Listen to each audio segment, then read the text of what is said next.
Welcome to Inspiration and Transformation from the Banks of the Ganga with Sadhvi Bhagawati Saraswati, an American sannyasi living at the Parmarth Niketan Ashram in Rishikesh, India.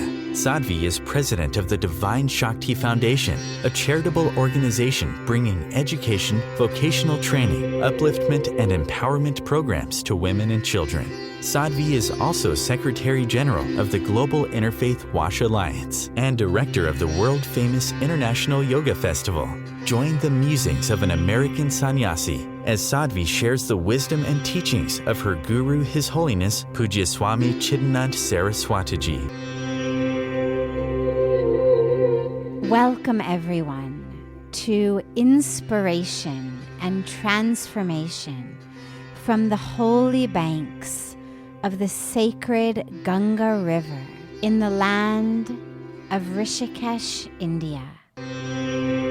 On the 2nd of October was Mahatma Gandhiji's birthday, Gandhi Jayanti. And on Gandhi Jayanti, I was sharing one of my favorite teachings of Gandhiji, which is, what's the point of that fast speed, which has no direction? What's the point of going so fast if we have no direction? And that's exactly what's happening, as you've said, is we're moving so fast.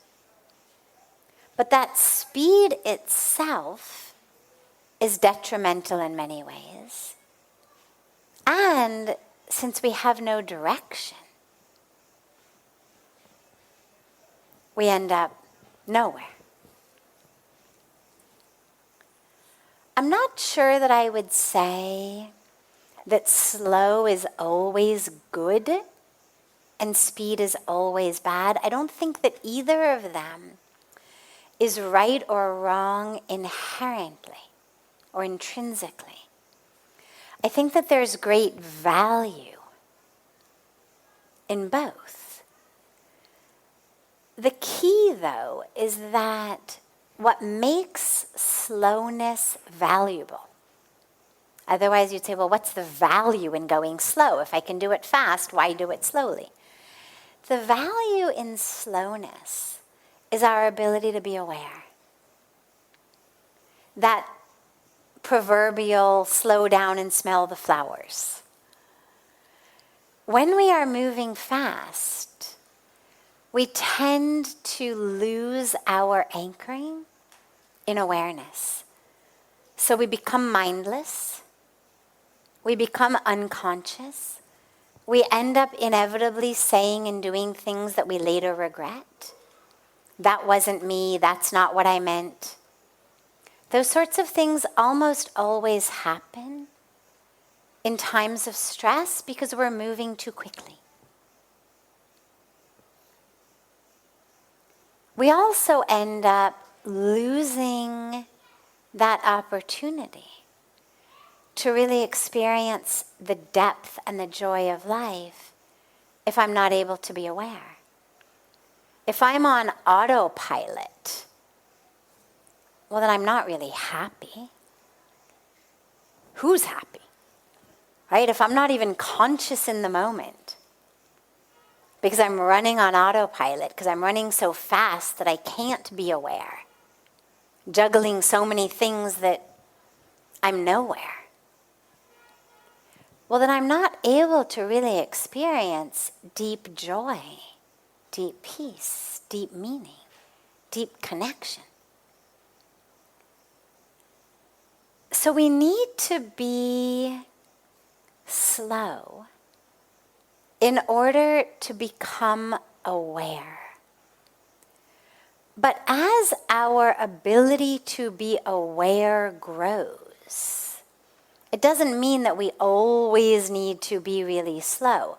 So for example, in meditation retreats, one of the practices is a walking meditation, where you literally, as the feet are on the ground, you really pay attention, so slow, such awareness, to the heel and then the ball of the toe, And then the toes, and then the heel comes up, and the weight gently shifts, and then the other foot. And you're moving so slowly as your heel, and then the ball, and then the heel rises. Now, it's a beautiful practice. And it's a beautiful practice to bring awareness into walking. But ultimately, that doesn't mean that that's the best way to always walk. The practice is one that teaches us to be aware. But ideally, we should be able to bring that level of awareness into whatever speed we find ourselves moving. Similarly, you do, eating meditations or mindful eating where you take a raisin, a grape, and you eat it over the period of 20 minutes. One raisin, one grape. And you really feel every bit of the juice, bit of the sugar that as it touches the mouth and goes down. It's a great practice. Anybody who has mindless eating habits, anybody who's used to eating in front of the TV or their phones or social media or whatever they're doing, it's a great practice to learn how to slow down. It really brings awareness. But ultimately, I should be able to eat a full meal in half an hour, not just one raisin in half an hour, and still be aware. We shouldn't have to choose in our lives between awareness, joy, peace, and speed. So I think that slowness has incredible virtues and value. I think a lot of us are busy with no reason. We've gotten used to this just being busy, moving really fast because we're really busy even though we don't actually have anywhere to go. We're just busy and stressed and rushed out of habit. And slowness is a perfect antidote to that. Slow down. And there's moments in life, there's times in life, there's things we do where it's great to be able to do them at some sort of an efficient speed. If I'm at an airport and I've got to get onto my flight that's boarding, and it's at the last gate, me walking like this, like I would do in a meditation retreat, might make my walking even more mindful, but I'm going to miss my flight. So I need to be able to bring that level of mindfulness and awareness and connection into a life that also enables me to catch flights without having to show up at the airport the day before. And I think that's going to be really the key. Parenting, though, I would add a last point on parenting because it's something in and of itself. And you're absolutely right that in general we are over-parenting. And what do I mean by that? There's actually a lot of research around this, around children's ability to focus, to concentrate, to be happy. It used to be kids would go out and they would play. I mean, this is true even from when I was young. And it was certainly true from when my parents were young. But even when I was young, you'd go out, you'd play with your friends in the neighborhood. There were no mobile phones. There were no, things that could be stuck on you so your parents could, monitor where you were. You'd play in the neighborhood, you'd play in the street, you'd end up at somebody's house for lunch, you'd end up at somebody else's house for lemonade, you'd bike ride here, and you just had to be home for dinner. They didn't know where you were. Nobody was micromanaging. You were inventing your own games, inventing your own rules, role-playing, all sorts of things. This was pre-video games. You know, it wasn't the Middle Ages. We had TV and stuff, but we didn't have video games yet. I remember when those came out. And so it was this opportunity for play that didn't have this external imposition.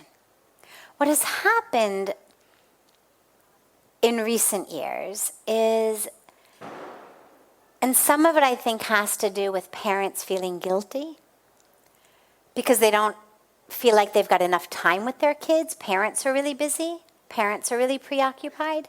So when they are with the kids, they tend to be really kind of overbearing. And what we do then is we hyperplay. So let's say that the child is sitting there and the child is very happy playing with, let's say, something like this.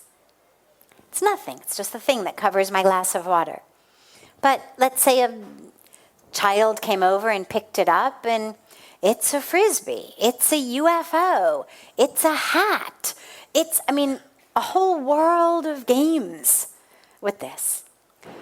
As the child just begins to play, we, the parent, come in and we say, oh, look over here. Look what I've got for you.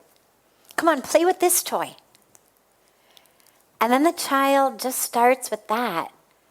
And we say, oh, look here. Look at this, the light. See, you push this. Look what happens. On, off, on, off. And we don't actually give the child time to actually be engaged with anything that they're doing for longer than a few minutes at a time. Because as parents, we're so hyper that we pass that on to the kid. We're constantly, if you watch parents with kids for a while, you'll see we're constantly pulling out of their hands what they're working on and trying to put something else into their hands that we think they'll have more fun with. We're constantly trying to keep them so entertained. Now, they don't look bored. They're happily playing with this thing. But we think, well, that can't possibly be interesting. My iPad is much more interesting. Look, look, look, here's all your games. And then something else. And so what we end up with is kids who tragically, at the very time that their brains are developing, end up being developed, primed, parented, taught to be constantly switching back and forth. They never learn to actually intensely focus on anything. They never learn to self-generate play because we are constantly throwing games and things in front of them. Imagination and creativity are perhaps the two most important things of childhood. But now with all of the technology and all of what we have and our own hyperness, we're not letting kids really be creative, really use their imagination. So we say, the child, oh, this is my hat. And we say, no, here's a hat. Oh, you want to buy a hat? Okay, let's go to Amazon and find you a hat. Well, the lesson was not about what a poor hat this is. The lesson was all about imagination and creativity and learning about their world. So slowing down for parenting is something I'm all in favor of. The idea that somehow we are the best parent based on how many hours of our child's day we fill with extracurricular activities, I mean, no one just plays in the neighborhood anymore because everybody's afternoons and evenings and weekends are so full of all of these activities, but these activities are all guided by adults. It's not kids getting together to play a game. It's adults as the coaches, the referees, the ones telling them what to do. The kids are just pawns in the adults' hands. So they're never getting that skill of their own creativity, their own imagination, learning to interact with the world in their own way, learning to interact with other kids in their own way. So I agree that it's very important to slow down in our parenting. Very important to allow children to just explore. Stop trying to prevent them from being bored. Being bored is actually great because they will create something. Let them be bored for 5 minutes. They're not going to sit there and be bored for 2 hours. They will invent something. They'll create something. They'll start playing with something. It's what kids do. But we're so worried that we're being bad parents if our child isn't entertained for 30 seconds.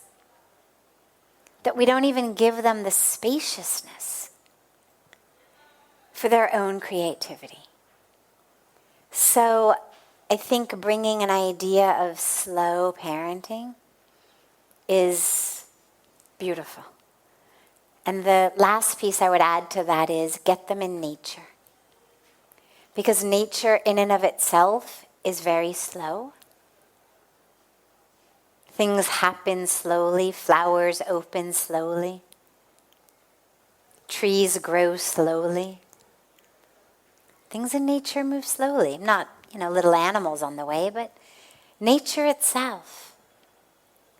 And the grounding, the literal grounding impact on their nervous systems of being in dirt, in sand, in water, in trees, in the sun is probably the very best thing you can do for them. You're listening to OTR-FM, part of the IOM radio network. Being a radio host on IOM FM allows you to build your show on a rich platform with the power of the internet to fulfill your outreach goals and connect with a very specialized and global online audience, unlimited by time and distance. OMTimes Radio will provide you with web relevance, a recognizable conscious brand, and with the standard of excellence that has accompanied every single Circle of Hearts Radio is a sanctuary on the airwaves. Join me, Grandmother Elia, in the circle on Sunday, 2 p.m. Eastern as I share information to both enlighten and nourish your soul. Hi, this is Christina Ricci with RAIN. Every 2 minutes, another American is sexually assaulted. If you or someone you know has been sexually assaulted, you are not alone. Help is just a call or click away through the National Sexual Assault Hotline. Please call 1-800-656-HOPE, that's HOPE, or visit RAIN.org, that's RAINN.org. Brought to you by RAIN and this station. Welcome back to Inspiration and Transformation. I'm so glad to have you all back here with me. What gets you excited about life? What gets me excited about life? Many things. Number one, how incredibly patient the universe is. How no matter how many times we get distracted into ignorance, into illusion, into anger, into ego, into greed, into all of the places that we all get pulled. that no matter how many times we get pulled off track, grace is always there just to keep welcoming us back. You know, most relationships in life, people do hit kind of a point where they say, you know what? I forgave you the first time, forgave you the second time, forgave you the 10th time, but now I'm done. Like now it's just been too many times.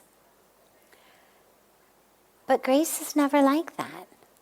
Doesn't matter how many times you've acted in anger, how many times you've gotten jealous or greedy or lustful or arrogant or mired in your ego, whatever it may be. Every time is fresh. There's no demerits. It's not like, well, you made such a mess of it last time that you're going to have to start, 10 feet behind anyone else this time. None of that.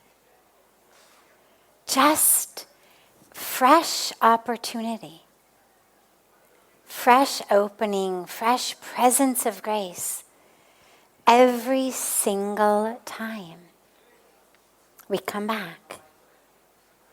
There's no other relationship I know of where the arms are so open and available and present no matter how many times you've messed up in the past, no matter how badly you've messed up in the past. But the arms of grace are. And so to me, that's very exciting. What also excites me is how, because the universe is so patient, there isn't any sense that you're running out of time. Yes, why not get enlightened in this life? Absolutely, why not?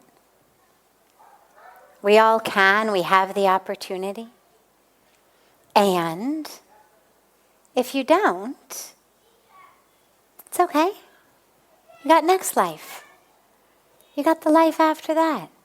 This idea that, so many of us are so used to deadlines. Need this in by 5 p.m. Need this in by tomorrow morning. Need this in by this time, that time. And the universe is like, you know what? You want to do it this life? Great. You don't want to do it this life? That's okay. You'll come back. You'll do it next life. You can do it the life after that. And again, there isn't any judgment. There's no sense that we're somehow bad or wrong if we don't actually clear all of our karmic debts in this life, or fulfill all of our soul's journey in this life. So there's this infinite patience that to me is so beautiful. And then the other last thing, again, there's so much that excites me about life. I love life. But just one last thing for now is all of the beautiful ways that we have in our human existence of interacting with the divine creation. So spiritually we know we're not the body, we're soul. We know that the highest truth, the deepest truth, is that all of these senses, this body, that it's all an illusion. That ultimately we are just soul, we're spirit. We're never born, we never die. There's no place I begin, no place I end. And yet, in the midst of that very deep and true and powerful, highest spiritual teachings and spiritual truth, we also have this beautiful human existence with these beautiful bodies through which we are able to actually experience the divine creation. And so, yes, the body on some level is an illusion. Anything other than soul on some level is an illusion. And using your eyes to watch Mother Ganga flow is such a gift. Using your ears to listen to the sound of Vedic mantras be chanted is such a gift. Tasting water when you're thirsty and you take it in, especially if you're somewhere where you can just bend down and take it from a river or a stream. Taking in that natural world, that exquisite creation. Using all of our senses, using this body, not as something to be ignored or denied, but as this amazing instrument that we've been given to know the creation. So the body can't necessarily know God. Like, we can't know God with our brain. That's what we need to drop into the heart for. But we can know God's creation. We can experience the divine. You know, so many people say, how do I experience God? I want to see God, feel God. And that's something that so many people yearn for. And yet it's something that so many find it really difficult to ever actually experience. But the good news is that even if you can't actually yet see God or feel God, you can see and feel God's creation. We all have that ability. We can see, we can feel, we can hug the trees. We can dip in the sacred Mother Ganga or all of our water bodies. We can hear the birds. We can lie in the grass, in the soil. So until we have the ability to really experience the Creator, we have the ability to experience the creation, which to me is incredibly beautiful and incredibly exciting. This is OTR-FM, part of the IOM radio network. OMTimes Magazine is one of the leading online content providers of positivity, wellness, and personal empowerment. A philanthropic organization, their net proceeds are funneled to support worldwide charity initiatives via Humanity Healing International. Through their commitment to creating community and providing conscious content, they aspire to uplift humanity on a global scale. OMTimes, co-creating a more conscious lifestyle. Do you have time to read that inspiring book or that blog post you've been meaning to get to? In your busy world, how do you improve yourself and keep your life going? I'm Lisa Kay, and my Between Heaven and Earth radio show can transform your life just by listening. Be uplifted with inspiring topics, positive stories, and ideas that really work. Between Heaven and Earth radio is conscious living for your soul, every Wednesday at 4 p.m. Eastern Time. Baldwin with People for the Ethical Treatment of Animals. I grew up loving circuses and other traveling animal shows, but it never occurred to me what life might be like for the animals. Training wild animals to do things they don't understand takes force. Routine discipline with a hook or whip with the heel of a boot shows the animal exactly who's the boss. Don't patronize animal acts. Please contact People for the Ethical Treatment of Animals. 757-622-PETA. Welcome back. This is Sadhvi Bhagawati Saraswati with inspiration and transformation. What is the bliss that we are told you experience spiritually?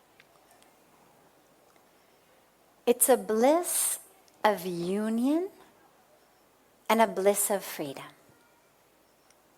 And I'm going to use words and give it to you in a way that you don't have to already be a deeply evolved spiritual person to understand. Because for someone who's already experienced it, they don't need the words. So, bliss of union. Now, that connection that we have in coming together with a loved one. Think about it just as coming together with a loved one. Your daughter is there. She crawls in your lap, right? Just take half a moment and allow your heart to feel how it feels when she crawls in your lap. Just that absolute, ever infinitely expanding ocean of joy. Maybe you were hungry, maybe you were thirsty, maybe you were a little stressed about a meeting, but the moment she's just crawled into your lap and now you feel her here, the hunger's gone, the thirst is gone, the meeting ever happens, doesn't happen. It's on some other plane of existence, right? So whether it's your child you're thinking about, he just had his daughter sitting there, so I gave that example. But think about anyone you love unconditionally. Not someone you're having conflict with at the moment.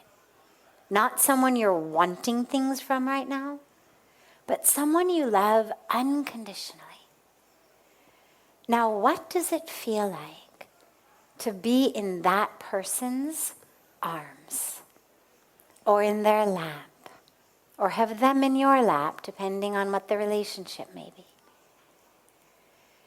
Now, do you feel this infinitely ever-expanding ocean of just beautiful, beautiful joy in you?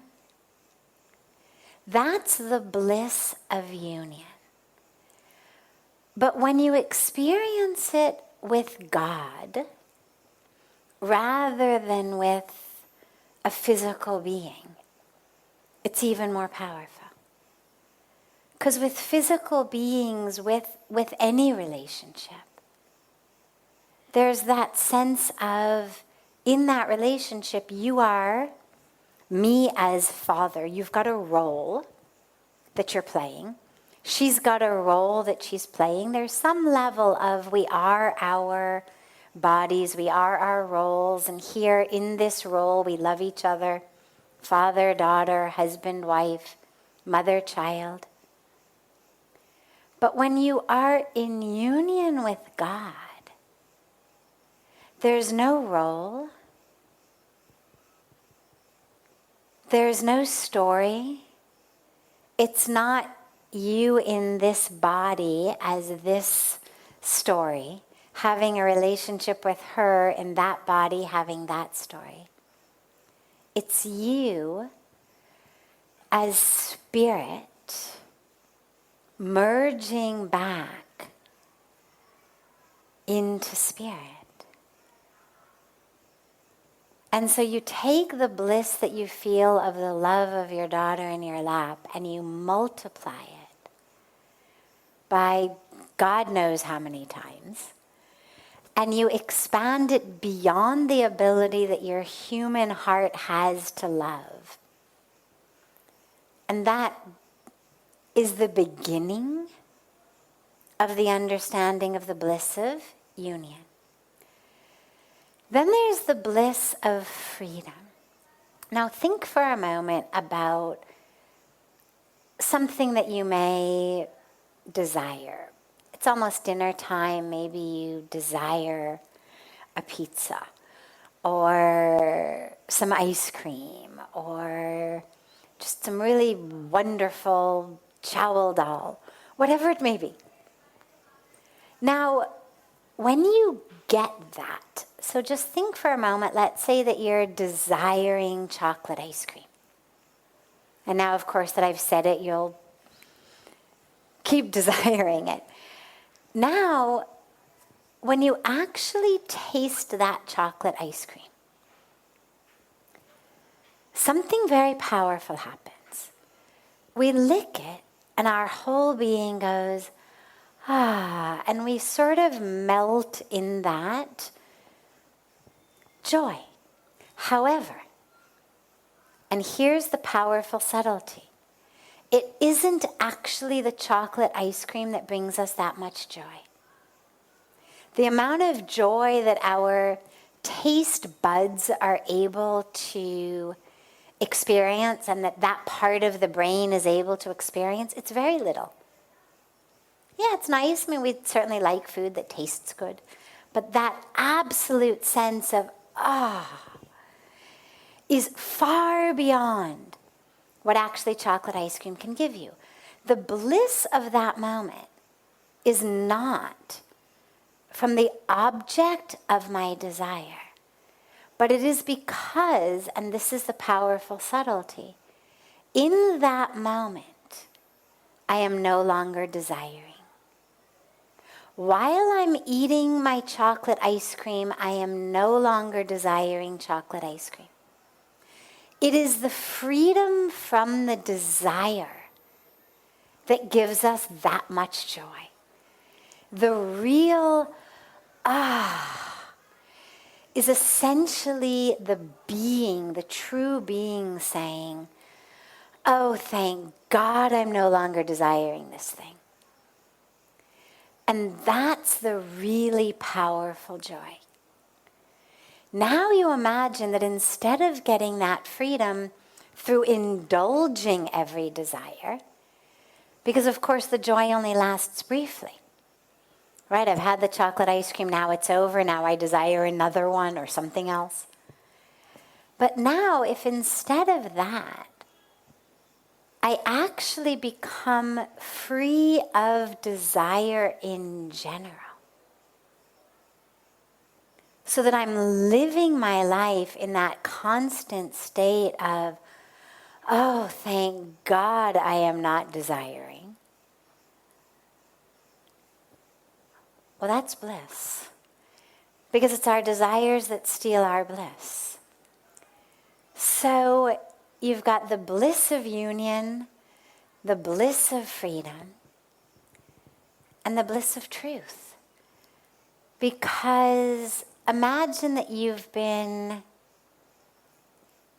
keeping a secret or telling a lie for a really long time. So long, in fact, that you may even forget it's a lie. But in your subconscious, you know. Energetically, you know. And when you finally speak the truth, you finally share that secret, there is again a joy, a very, very powerful, deep joy of finally being in the truth. Even if it comes with some embarrassment, even if it comes with having to make some apologies, nonetheless, that joy of finally being in truth is so much. So this bliss that we speak about spiritually is a bliss of union, a bliss of freedom, and a bliss of truth. And there may be more. I'll keep you posted if I find other sources of bliss along the way. Yes, absolutely it is. Desirelessness is bliss. For me, on a personal level, the bliss that I feel in the union, and of course when we talk about samadhi, well, samadhi is union, but it's blissful union, it's ecstatic union. It's the union of two become one. So yeah, there's a lot of reasons to embark on a spiritual path. This is OTR-FM, part of the IOM radio network. OMTimes Magazine is one of the leading online content providers of positivity, wellness, and personal empowerment. a philanthropic organization. Their net proceeds are funneled to support worldwide charity initiatives via Humanity Healing International. Through their commitment to creating community and providing conscious content, they aspire to uplift humanity on a global scale. OMTimes, co-creating a more conscious lifestyle.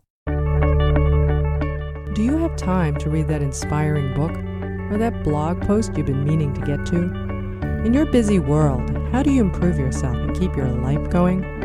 I'm Lisa Kay, and my Between Heaven and Earth radio show can transform your life just by listening. Be uplifted with inspiring topics, positive stories, and ideas that really work. Between Heaven and Earth radio is conscious living for your soul, every Wednesday at 4 p.m. Eastern Time. Like Baldwin with People for the Ethical Treatment of Animals. I grew up loving circuses and other traveling animal shows, but it never occurred to me what life might be like for the animals. Training wild animals to do things they don't understand takes force. Routine discipline with a hook or whip with the heel of a boot shows the animal exactly who's the boss. Don't patronize animal acts. Please contact People for the Ethical Treatment of Animals. 757-622-PETA. Welcome back.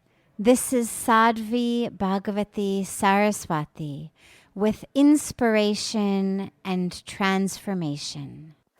The decision, you're speaking about a transformation in our world. The internal transformation, that catalyst of it, tends to happen in a powerful way. We have a moment, we have an experience. Sometimes it also happens slowly and gradually. There's many ways that the internal one happens. In terms of the external alignment aspect, there's some parts that I would say should be as immediate as possible. And those are going to be things like habits in our life that are not just not conducive, but actually detrimental to our practice. So whether it's things like alcohol or drugs or non-veg or an addiction to shopping therapy or spending 10 hours a day scrolling aimlessly on Facebook. I mean, these are things that I would say there's no reason to ease yourself out. As quickly as you can possibly free yourself from that, the better. Similarly, in terms of activities that distract us. So, for example, nothing wrong with, shows, movies, nothing. I'm not going to say thou shalt never watch TV or a movie, but pay attention to what you're watching. So, for example, maybe you decide I'm no longer going to watch violence because it distracts me energetically. It's a lot harder to get back into a deep meditation after you emerge from some movie or TV show that's been, full of violence. So there's decisions that we can make that we can actually do right away. If you say the whole thing's going to be gradual, well, that's all right. I mean, the universe is infinitely patient. You have as many lifetimes as you would like. So no one's going to say, speed it up. This has to be your last lifetime. But the question, of course, to ask yourself is, why?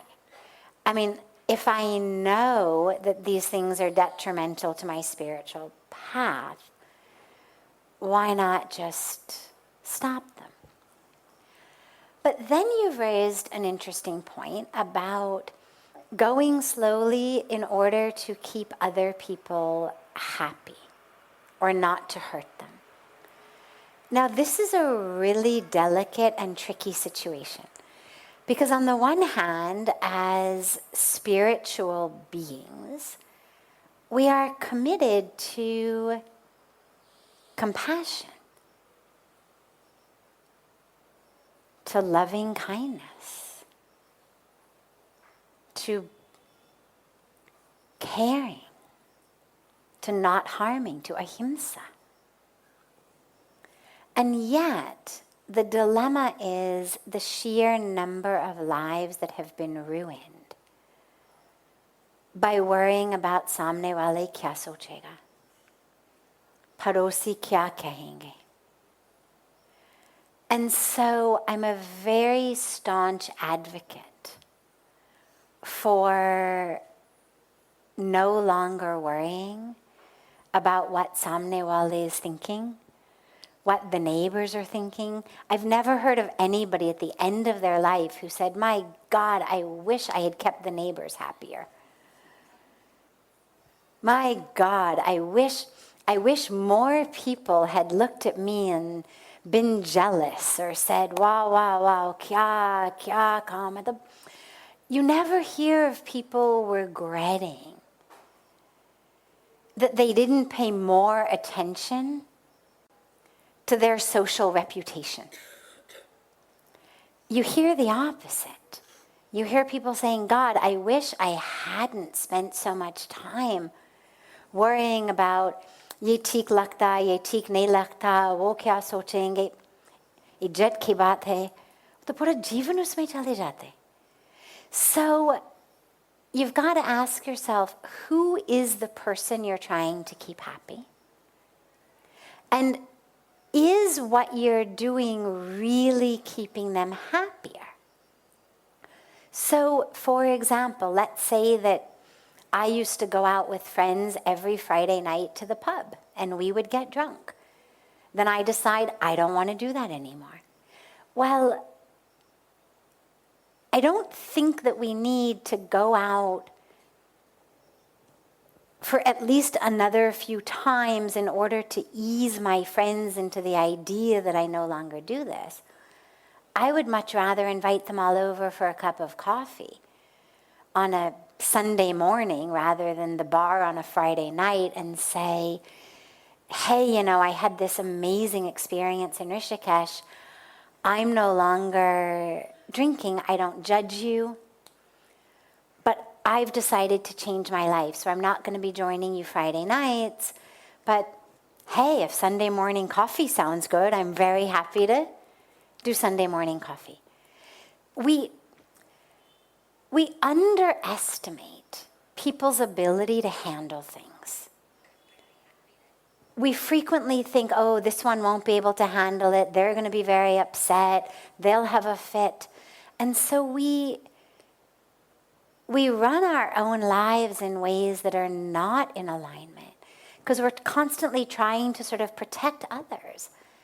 But the truth is, most people are a lot stronger than we give them credit for. And if presented with a challenge, most people, at least people on any kind of a spiritual or self-development path, will rise to the challenge. If I'm one of the drinking friends of someone who says, I'm not going to drink anymore, well, I would hope that I can rise to the occasion and say, that's wonderful. Sure, let's have coffee Sunday morning. Or, hey, we don't have to gather at a bar on Friday night. Let's go to a coffee shop instead or a restaurant instead. If I want to drink, I'll drink. You don't have to drink. We'll be able to rise to the occasion.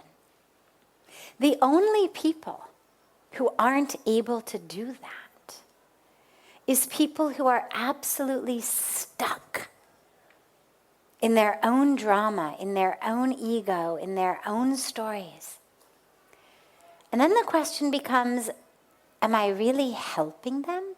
Because there is a big difference between helping someone and enabling them.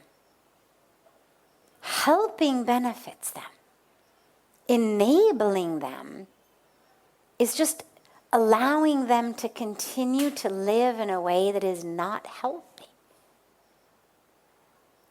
And so if you've made a powerful, spiritual, positive change, that should have nothing but ripples of positivity. It doesn't mean everyone's going to handle it in a great way immediately. Somebody may be attached to you drinking because if you stop drinking, well, then I have to look at myself. You're drinking with me, though I don't have to look at anything. You stop drinking. Well, then you become like a mirror in my face of why am I drinking? And a lot of times we don't want to look in the mirror. But the truth is, if you end up as a mirror in my face, that's actually the kindest thing you ever could have done for me. So don't think, well, I'll just keep drinking so that she doesn't have to look at this mirror and get uncomfortable.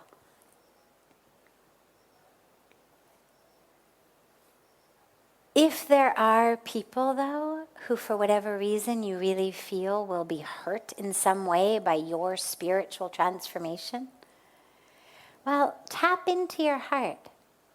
Your heart's your best guide. Tap into your heart. Tap into your own inner way of knowing while you're here, before you go back and get wrapped up in Maya, of I'm having this thought that this person may need a gradual thing. And really just listen for some inner guidance. What's really the kindest thing in the moment to you, your spiritual path, and also their unfolding? You know, when I was 25 and decided I was going to move to India and stop my Ph.D. and move to an ashram on the banks of Ganga, my mom had a fit, as you can imagine, right?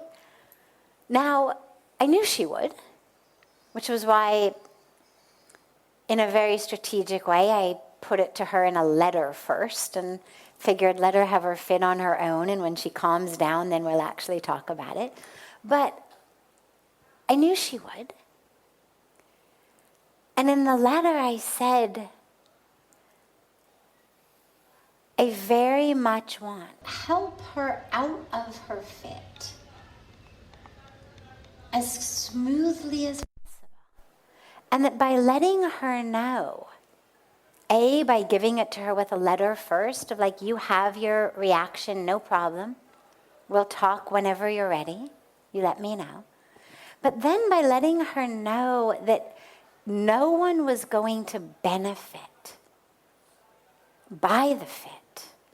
All it was going to do was drive us farther and farther apart.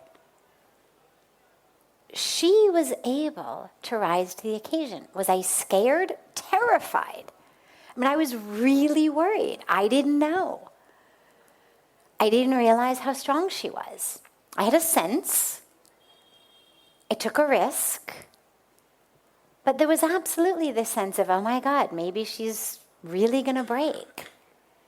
Maybe I really won't be able to go. Maybe this is going to be a catastrophe on some level rather than a blessing.